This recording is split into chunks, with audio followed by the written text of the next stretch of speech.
Et bienvenue. J'allais dire globalement, vous tirez quelle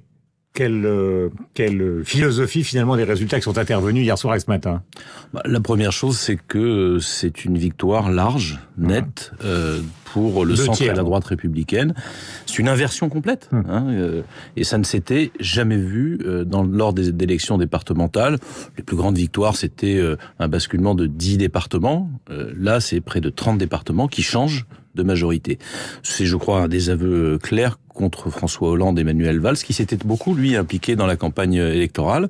Et puis, c'est d'abord la volonté des Français d'une alternance.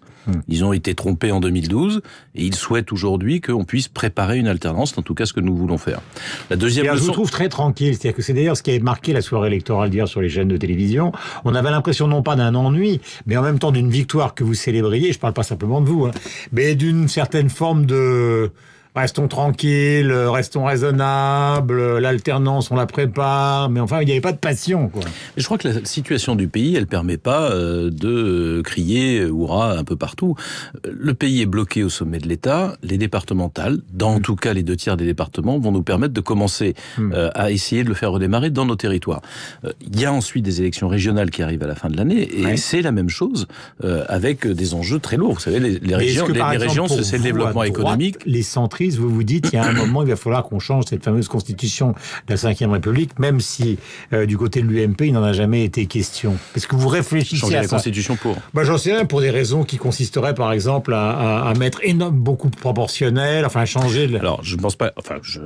il n'est pas nécessaire de changer la constitution pour ça, mais vous le savez, nous centristes avons toujours été favorables à une proportionnelle. Le mode de scrutin régional, municipal fonctionne bien. Je pense que c'est celui-là qui aurait dû être retenu pour les départementales, et je pense que c'est aussi le mode de scrutin qui serait nécessaire pour les élections législatives. Pourquoi ? Parce que on peut pas avoir des millions de Français qui sont pas représentés ou à ce point sous-représentés quand on regarde la composition de l'Assemblée nationale. Supprimer le Premier ministre, par exemple. Est-ce que vous considérez que dans le projet de la droite classique, il va falloir aller vers un quinquennat qui sera vraiment un quinquennat présidentiel et donc supprimer un Premier ministre ? À titre personnel, je serais plutôt favorable à un système où effectivement le président, qui est en réalité le vrai patron de l'exécutif, n'a pas besoin de Premier ministre.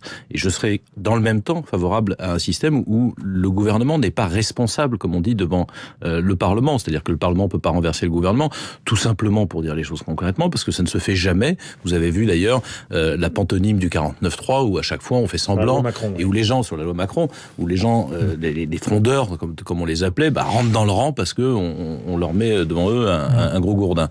Le deuxième enseignement qu'il faut tirer, je crois, de cette élection, c'est que l'UDI et l'UMP, 2 partis politiques qui ont des différences, ont su additionner ces différences pour gagner ces élections et offrir une alternance aux Français. C'est pas du tout le cas à gauche, et c'est très difficile, je crois, à l'avenir pour les gauches, pour dire les choses comme ça, tout simplement parce qu'ils n'ont plus rien de commun, rien de cohérent.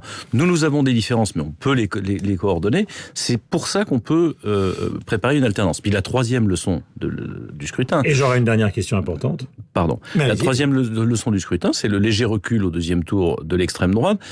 Elle a progressé sur cette élection, n'allons pas. Mais simplement, quand on veut tout promettre, dire n'importe quoi et rester seul dans son coin, on peut pas gagner les élections. Heureusement, il n'y a pas eu d'alternance dans les départements au profit de l'extrême droite. Pour tous les partis, les présidentielles, c'est le grand rendez-vous. Est-ce que ça veut dire ce matin que finalement le candidat de l'UDI, c'est Nicolas Sarkozy ? Absolument pas. Nous sommes en l'occurrence dans des élections départementales.